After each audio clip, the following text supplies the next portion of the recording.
श्रोताओं, मैं मुकेश गंभीर, डायरेक्टर रेडियो बूज, आज एक बार फिर से अपने एक विशेष मेहमान के साथ आपके सम्मुख प्रस्तुत हुआ। साथियों, मैडम प्रवीण शर्मा एक रिटायर्ड प्रिंसिपल हैं।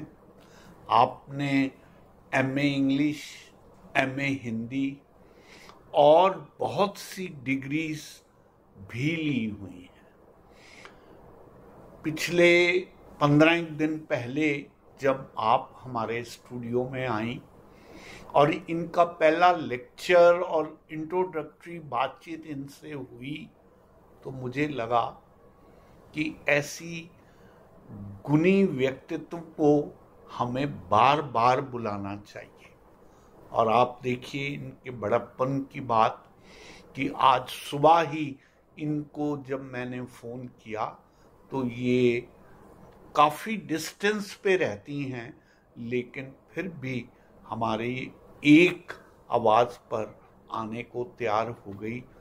ये वो लोग हैं जो साहित्य के प्रति कमिटेड हैं, जो टीचिंग लाइन में रहे, कॉलेज में भी पढ़ाते रहे, लेकिन अब रिटायर होने के बाद भी इनको जहाँ एक अच्छा अवसर मिलता है और लोगों को ज्ञान दिया जा सकता है तो ये उससे चूकते नहीं हैं। मैडम, आपका बहुत बहुत स्वागत है। मैं बहुत बहुत साधुवाद कहूँगा कि आप हमारे एक बार कहने पे आज हमारे स्टूडियो में आए हैं और हम आपसे बातचीत करना चाहते हैं। नमस्कार गंभीर साहब, नमस्कार श्रोताओं। सर, आपकी ज़र्रा नवाजी का तहे दिल से शुक्रिया। धन्यवाद। आपके मुंह से अपनी इतनी तारीफ सुनना, हम कहाँ इस काबिल हैं। इतनी बड़ी शख्सियत हमारे बारे में अगर ऐसा संबोधन लगाए तो तहे दिल से शुक्रिया है, वरना हम किस काबिल हैं। मैडम प्रवीण, मैं अक्सर एक बात कहा करता हूँ अपने शायरी के अंदाज में कि वो शख्स जो तुमसे झुक के मिला होगा, यकीनन उसका कद तुमसे बड़ा होगा, यकीनन उसका कद तुमसे बड़ा होगा। तो आपकी लियाकत, आपकी नम्रता से रिफ्लेक्ट हो रही है। तो मैडम, हम विषय पर बात करते हुए जी, क्योंकि लास्ट टाइम हमने आपसे जिक्र किया था और आपने भी बताया था, तो हम आज आपसे जो क्रिएटिविटी का कंसेप्ट है उसके बारे में समझना चाहेंगे कि आप क्रिएटिविटी के बारे में कंसेप्चुअल लेवल पर, रियलिस्टिक प्लेन पे, साइकोलॉजिकली, फिलॉसफिकली और जीवन के विभिन्न पहलुओं में क्रिएटिविटी के बारे में क्या समझती हैं और क्या आपका अपना दृष्टिकोण? जी, you have chosen a very amazing topic, that is creativity. Yes. And how to nurture creativity among youngsters in our daily life. Yes. And among our students in our classroom. Okay. सृजनात्मकता, इसको Yes. कैसे पोषित करें?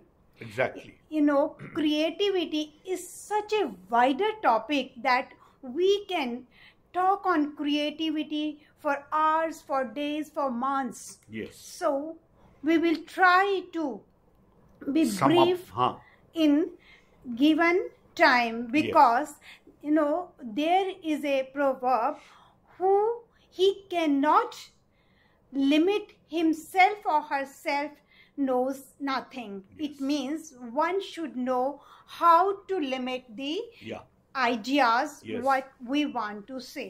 Yes. अब हम बात करें कि सृजनात्मकता या क्रिएटिविटी क्या है।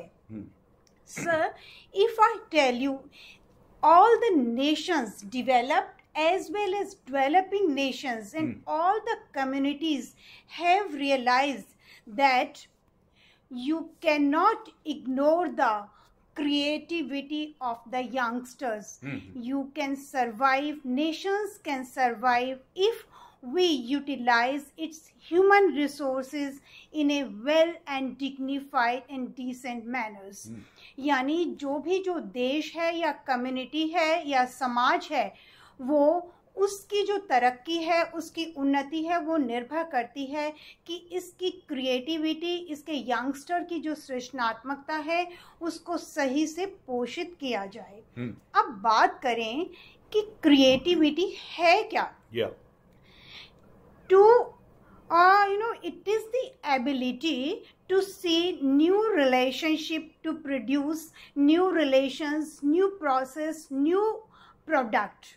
But अगर केवल नयापन ही सृजनात्मकता है, तो ये बहुत सारे जो सेन लोग हैं, जो एबनॉर्मल थिंकिंग रखते हैं, वो सब क्रिएटिव कहलाते। तो कोई विचार केवल नया है इसलिए क्रिएटिव नहीं कहलाता। It should lead to some solving some problems, यानी कुछ हमें ऐसा दे जिससे हमारे पास कुछ ऐसा आए जो समाज के लिए लाभकारी हो। तो आपकी बात से मैं ये बात समझा हूँ that newness is a one feature of creativity, but it is not solely related with that. It has something more than the newness in that makes it a creativity. Yes, it should lead us to solve some problems. समाज के लिए कुछ वो लाभकारी हो। तो पहले हम ब्रीफ में बताना चाहेंगे कि जो क्रिएटिविटी है उसकी क्या एस्पेक्ट है, हमें कैसे पता लगेगा कि कोई जो आइडिया है, कोई विचार है, वो क्रिएटिव है। तो कैसे जो क्रिएटिव है उसकी क्या कैरेक्टरिस्टिक्स हैं? एक तो जो क्रिएटिविटी है उसका वाइड स्कोप है, इसमें बहुत सारी बातें आती हैं।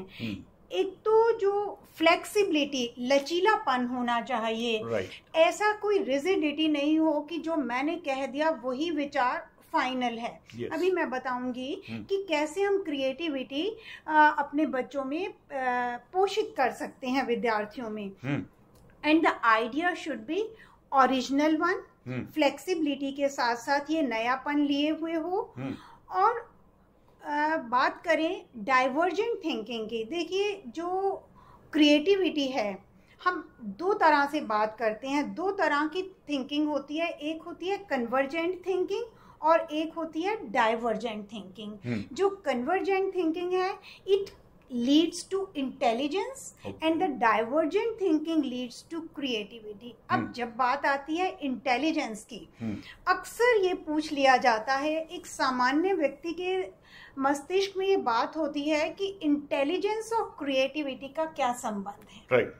देखिए, मैं आपको एक उदाहरण से बताना चाहूँ। माना कि कोई कारपेंटर है या कोई भी आर्टिस्ट है, कोई अपनी एक रचना बनाता है, उसने कोई फर्नीचर बनाया है या कोई भी नया प्रोडक्ट बनाया है, उसने अपनी क्रिएटिविटी दिखाई है, लेकिन उसमें कुछ हद तक इंटेलिजेंस भी रहा होगा कि कैसे प्रोडक्ट को नयापन दिया जाए। तो क्रिएटिव जो व्यक्ति है उसमें क्रिएटिविटी और इंटेलिजेंस दोनों होंगे। लेकिन एक व्यक्ति जो इंटेलिजेंट है, suppose a teacher is teaching some concept in the class, it's not necessary कि ही और शी शुड बी क्रिएटिव और विल बी क्रिएटिव। यानी वो इंटेलिजेंट तो है, जरूरी नहीं है क्रिएटिव होगा। But creativity is a wider term, यानी जो क्रिएटिव होगा उसमें इंटेलिजेंस होगा ही होगा। ओके। तो आम तौर पर देखिए, सिर्फ जो पेंटिंग्स करते हैं, पोइट्री लिखते हैं या गीत लिखते हैं, शायरी लिखते हैं, उनके बारे में ये कंसेप्ट कहा जाता है कि वो लोग क्रिएटिव हैं। Yes sir. क्योंकि शब्दों का समूह है और उन शब्दों में से कुछ शब्दों का चयन करके उसको एक अलग रंग में परोसना आम तौर पर लोगों को ये क्रिएटिविटी के तौर पर समझ आता है। तो जीवन के जो विभिन्न पहलू हैं उनमें क्रिएटिविटी को कैसे समझा जाए, ढूंढा जाए, इसके बारे में कुछ आप बता पाएंगे? देखिए, भगवान ने कोई भी एक व्यक्ति ऐसा नहीं बनाया जिसमें कोई एक गुण ना हो। यूं कहते हैं कि हम अवगुणों की तो हम खान हैं, हाँ। लेकिन भगवान ने हर व्यक्ति में, कोई भी व्यक्ति है, चाहे पढ़ा हुआ है, चाहे अनपढ़ है, अमीर है, गरीब है, किसी भी स्टेटस से है, उसमें एक क्रिएटिविटी, एक गुण जरूर है। आवश्यकता है उसको पहचानने की। जी। अनफॉर्चुनेटली पेरेंट्स, टीचर्स और यहाँ तक व्यक्ति स्वयं भी नहीं जान पाता कि मुझ में क्या गुण है। हम इधर उधर पैर हाथ पांव मारते रहते हैं, जो गुण हम में नहीं है उस स्किल को हम करते रहते हैं, और जो वास्तव में हमारे अंदर गुण होता है वो हम काम कर नहीं रहे होते हैं। जैसे अगर हम बात करें इंटरेस्ट, एटीट्यूड और एप्टीट्यूड, जैसे कि किसी बच्चे में किसी चीज के लिए इंटरेस्ट तो है लेकिन उसका एप्टीट्यूड नहीं है, वो स्किल उसके अंदर नहीं है, तो वो गुण क्रिएटिविटी है, उसको आवश्यकता है कि टीचर क्लासरूम में पहचाने। अब कैसे पहचाने का बात ये आती है कि हाउ टू आइडेंटिफाई नीड। तो हमने बात कर ली कि नीड है कि जो कोई भी, मैंने जैसे बिगिनिंग में पहला ही वाक्य बोला कि कोई भी जो समाज है, समुदाय है, देश है, वो तब सरवाइव करेगा जब इसकी क्रिएटिविटी को पोषित किया जाए। जी। तो इसकी बहुत सारी, मैं थोड़ी सी थ्योरीज की बात करूं, अगर आइडेंटिफाई और पोषित करने से पहले जी ब्रीफ में हम बात करेंगे, क्योंकि इट्स अ वाइडर टॉपिक, तो थ्योरीज के लिए बहुत समय चाहिए। जैसे एक विचार आता है कि क्रिएटिविटी एज डिवाइन इंस्पिरेशन, यहाँ तक कि जो प्लेटो है वो कहते हैं कि इट्स ए डिवाइन इंस्पिरेशन, किसी दैवी शक्ति के आधार पर वो रचना हम करते जाते हैं क्योंकि हमारे अंदर वो क्रिएटिविटी है। यहाँ तक कि टैगोर जी ने भी गीतांजलि में ये स्वीकार किया है कि मैं तो एक लकड़ी की काठी हूँ, किस प्रकार से दैवी शक्ति ने मुझे प्रेरणा दी और वो धुन बनकर निकलती गई। गीतांजलि में उन्होंने इस बात को स्वीकार किया है। जी, जी। तो एक थ्योरी तो ये आती है कि ये डिवाइन इंस्पिरेशन है। जी। एक ये विचार आता है कि जो क्रिएटिविटी है it's like madness. Even Plato could not distinguish between divine inspiration and madness। या मैडनेस से मतलब है कि कोई भी काम करने के लिए उसमें एक पागलपन की तरह, पागलपन से मतलब है एक सुरूर, एक जुनून, एक पैशन की तरह लगना पड़ता है कि ये काम मुझे करना है। ये नहीं कि थोड़ा सा कर लिए फिर देख लिए। जैसे आप सुबह बात कर रहे थे कि भाई आप शॉर्ट नोटिस पे आ गए, तो एक जुनून होना चाहिए कि हमें वो काम करना ही है। देखिए, जब हमें कुछ करना होता है तो हम उसके लिए समय निकाल ही लेते हैं। क्योंकि और जो अनइम्पोर्टेंट चीजें हैं उसके लिए हम कहते हैं कि हम व्यस्त थे, हम ऐसे कर रहे थे, वैसे।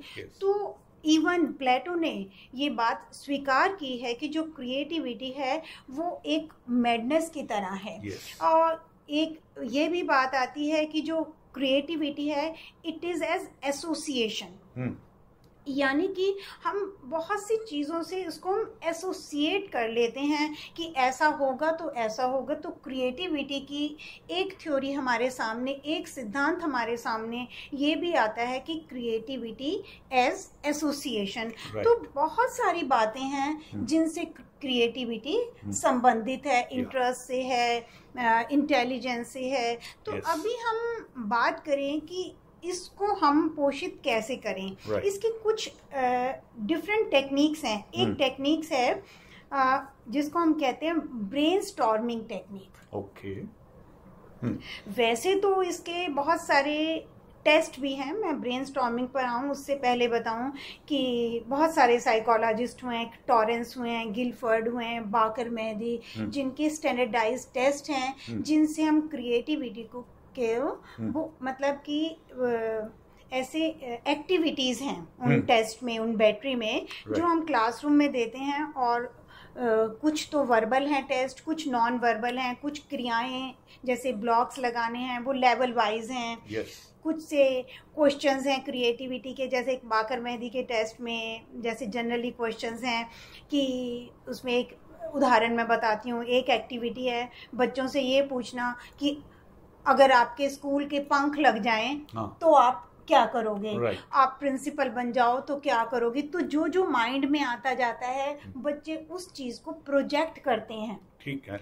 तो ब्रेनस्टॉर्मिंग टेक्निक की मैं बात करूं कि कुछ विशिष्ट टेक्निक्स हैं। ब्रेनस्टॉर्मिंग में क्या मतलब हुआ कि कोई भी आंसर जो है वो फाइनल नहीं है। बच्चों को कहना, विद्यार्थियों को या यंगस्टर्स को डे टू डे लाइफ में कोई ऑफिस है वहाँ क्रिएटिविटी की बात कर रहे हैं जनरल, तो पूछना कि ये एक कार्य है, इसको हम कैसे कैसे कर सकते हैं। ठीक है।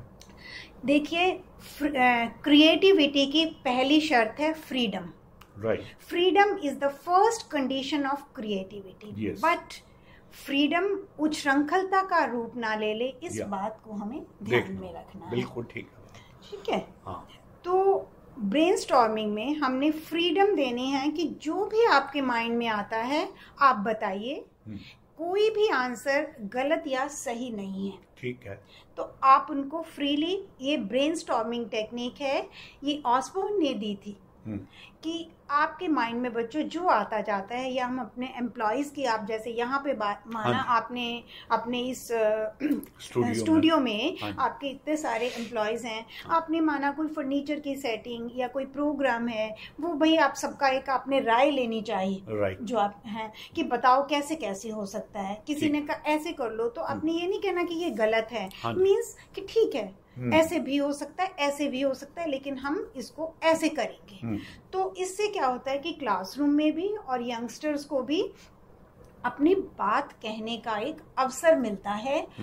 और कोई हम टेक्निक ऐसे कर सकते हैं, जैसे कि आजकल ब्रेन ड्रेन की बड़ी समस्या है, तो ऐसा टॉपिक हम दे सकते हैं क्लासरूम में कि बताओ ब्रेन ड्रेन क्यों हो रहा है। राइट।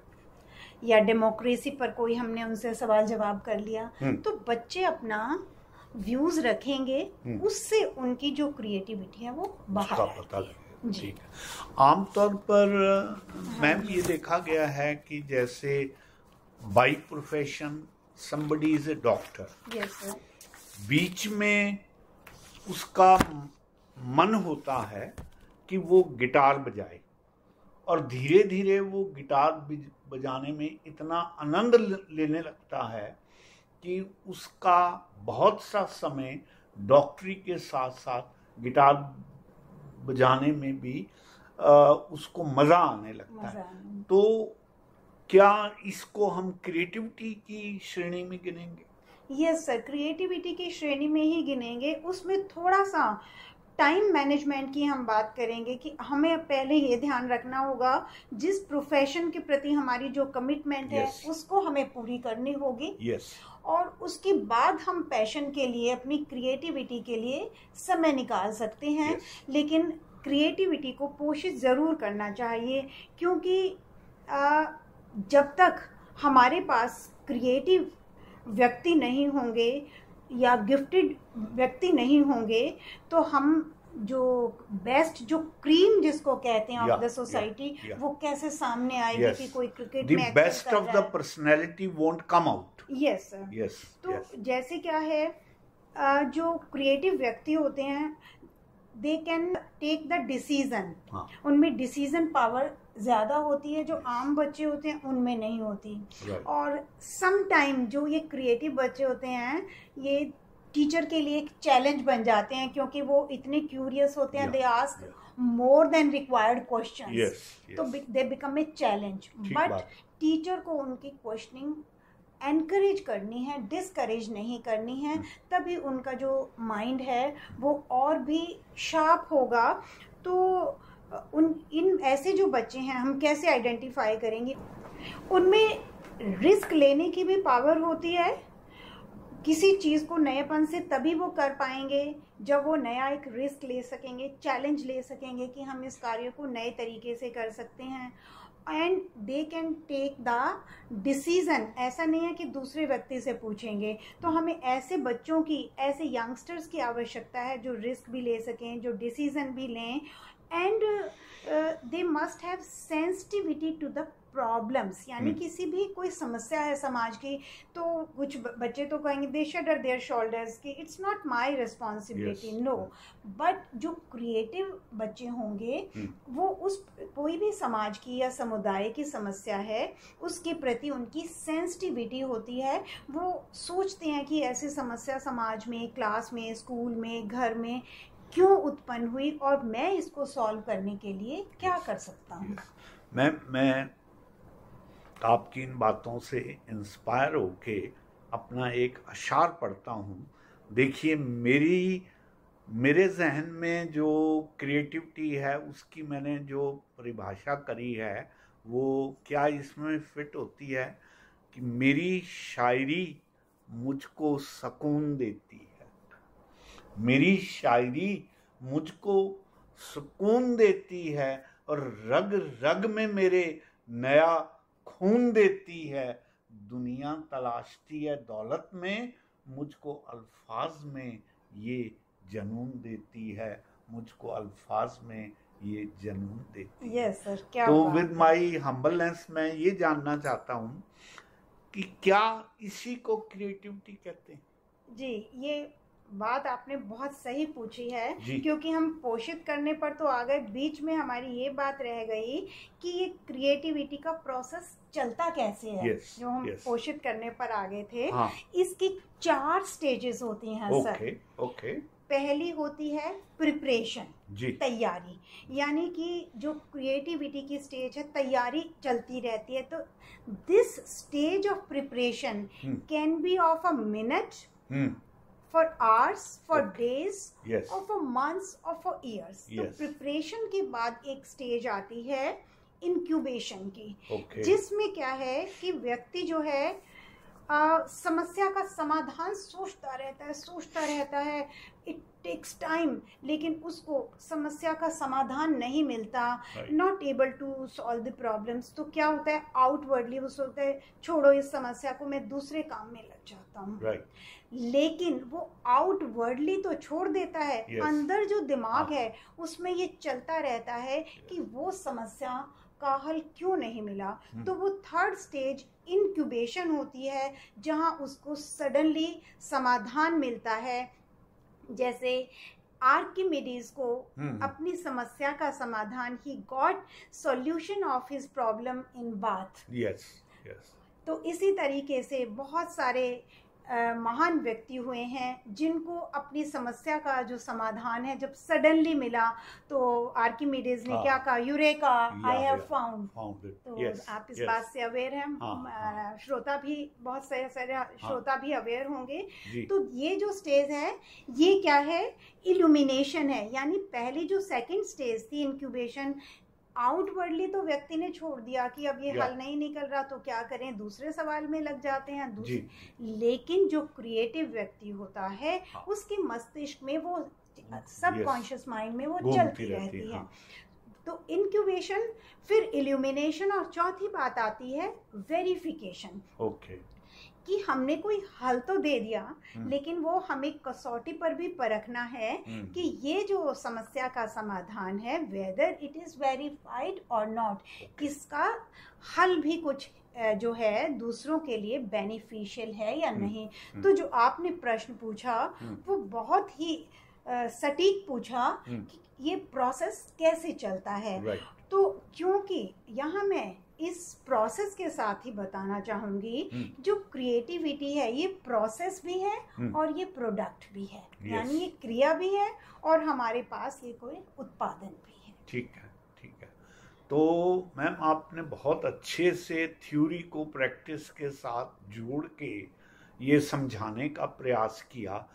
इसीलिए जो आपने अलग अलग परिभाषाएं बताई हैं और रादर उनके फीचर्स बताए हैं, अक्सर किसी भी एज पे आके लोगों के भीतर का वो जो जज्बा है, जब वो बहुत ज़्यादा उनके ऊपर जोर मारने लगता है, तो फिर वो अपने प्रोफेशन से हटके भी उस चीज को परसू करने लगते। यस, जैसे मैंने क्रिएटिविटी का इंटेलिजेंस और इंटरेस्ट से संबंध बताया, यहाँ आपने मुझे थोड़ा सा और प्रेरित किया कि मैं बताऊं क्रिएटिविटी और लर्निंग का क्या संबंध है। जैसे सीखने की कोई आयु नहीं है। yes.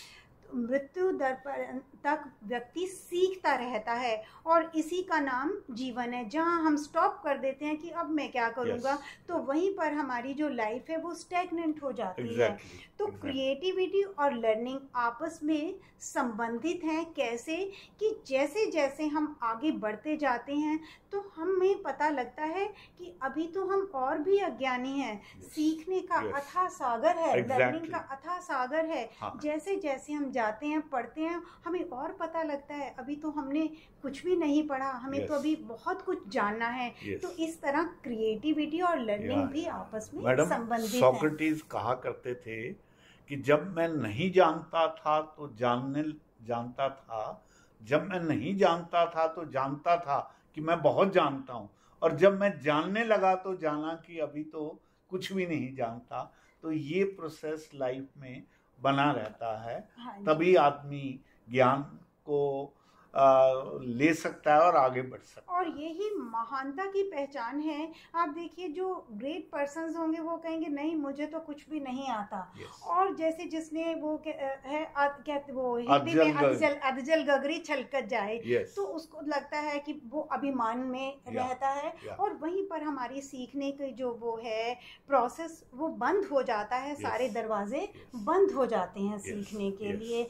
तो क्लासरूम में मैं फिर अपने जो वुड बी टीचर्स हैं उनको ये संदेश देना चाहूँगी कि जो क्यूरियस बच्चे हैं, जो जानना चाहते हैं, उनकी जो क्वेश्चनिंग है उनको मोटिवेट किया जाए, उसको चैलेंज समझा जाए कि ये बच्चे और भी कुछ बेहतर कर सकते हैं।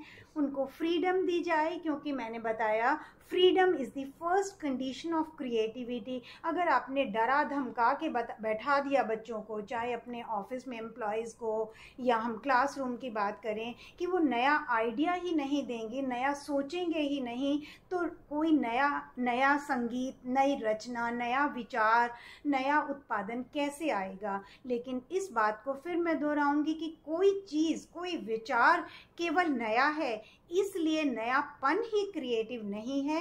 It should lead to solve some problems, it should be beneficial to everyone. श्रोताओं, आपको जानकर प्रसन्नता होगी कि मैडम प्रवीण शर्मा सिर्फ एक विचारक ही नहीं बल्कि साथ साथ स्वयं भी क्रिएटिविटी में संलग्न है, और इनकी रचनात्मकता, उसका बोध हमें इनके द्वारा लिखी हुई कविताओं में मिलता है। तो मैडम, मैं आपसे गुजारिश करूंगा कि आप एक दो कविताएं भी हमें सुनाइए ताकि उनको हम नमूने के तौर पर लोगों को, अपने ऑडियंस को ये सुनवा सकें कि एक आदमी जो थ्योरेटिकल क्रिएटिविटी को समझता है वो प्रैक्टिस में कैसे ला सकता है।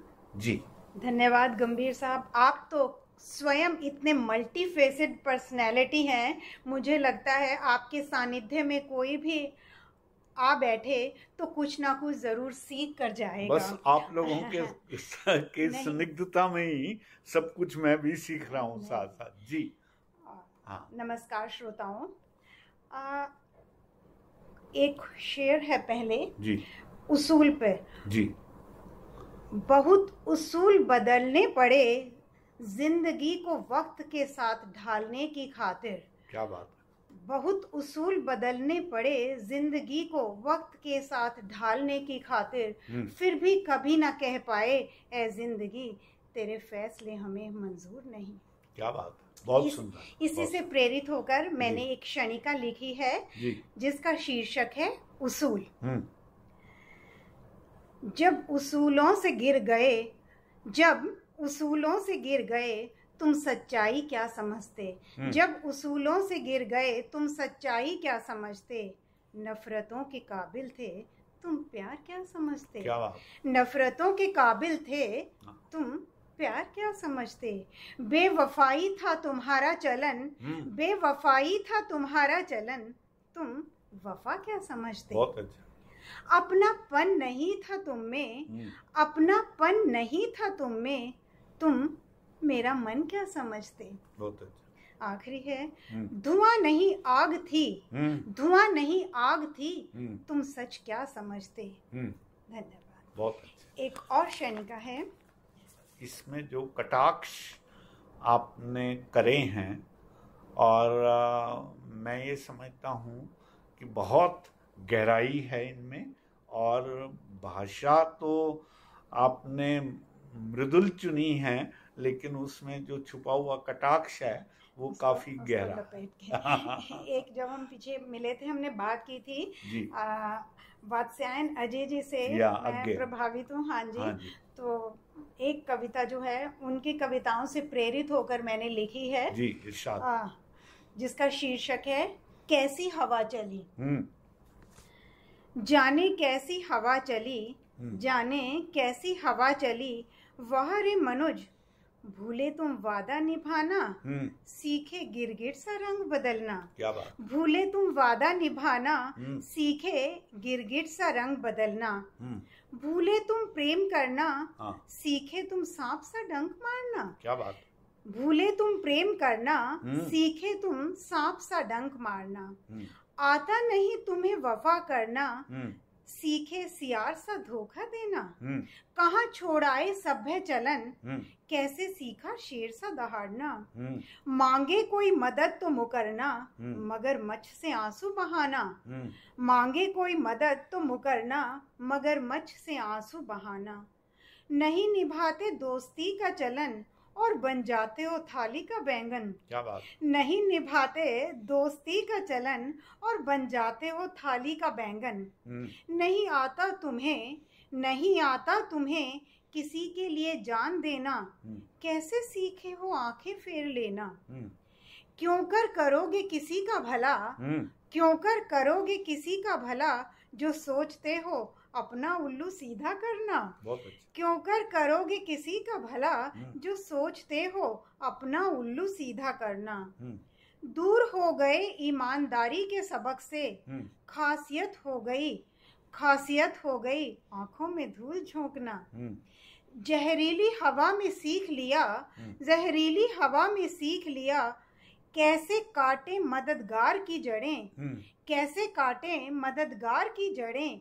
तभी तो कहलाए हो, हाँ तभी तो कहलाए हो आस्तीन का सांप। धन्यवाद। बहुत मैं समझता हूँ मैम, आप बहुत खूबसूरत कटाक्ष करती हैं, और आपकी नई कविता की जो भाषा है वो बहुत ही चुभन भरी है, और आजकल के मॉडर्न आदमी का सही चित्रण आप खींच देती हैं। तो इससे पर मैं संदेश ये देना चाहती हूँ कि हमें ऐसा नहीं बनना है। नहीं, ठीक है। वो तो अलग अलग तरीके हैं ना, इसी को तो क्रिएटिविटी कहते हैं। कोई सीधा बोल के प्रभावित करता है, कोई अप्रत्यक्ष ढंग से उदाहरण दे के ऐसी बातें कह के किसी को जगाता है। तो ये अलग अलग तरीके हैं जिससे कि अपनी क्रिएटिविटी को जाहिर किया जा सकता है जी। तो साथियों, ये थे मैडम प्रवीण शर्मा। आज के इस बैठक में हमने इनकी 2 कविताएं और पहले क्रिएटिविटी पर बात की, और आपको कोई प्रश्न पूछना हो, कोई बात आप अपनी तरफ से कन्वे करना चाहते हैं तो हमें ज़रूर कन्वे करिए। आप यही इनका भाषण YouTube पे कविता के समेत आप सुनेंगे और हमें बताइएगा, ताकि हम पुनः जब मैडम को बुलाएं तो आपके चयन किए हुए किसी विषय पर हम बात करें। मैं ये समझता हूँ मैडम, आज आपने क्रिएटिविटी का सार हमें समझाने का प्रयास किया। हालांकि जैसा आपने शुरू में कहा कि बहुत ही वास्ट सब्जेक्ट है, लेकिन मैं ये समझता हूँ कि ये जैसे क्रिएटिविटी के दिन को समझने के लिए खिड़की के माध्यम से हम बाहर देख रहे हैं और हमें रोशनी नज़र आ रही है, इस तरह आज की इस डिस्कशन से आपके हमें ये मालूम हुआ कि कितना तो वास्ट सब्जेक्ट है और इसके बेसिक फीचर क्या हैं और इसको किस तरह से एब्जॉर्ब किया जा सकता है, समझा जा सकता है। आपका बहुत बहुत आभार, बहुत बहुत धन्यवाद। जी शुक्रिया, आपने अपने स्टूडियो में बुलाकर श्रोताओं से हमें रूबरू कराया, इसके लिए तहे दिल से शुक्रिया। धन्यवाद।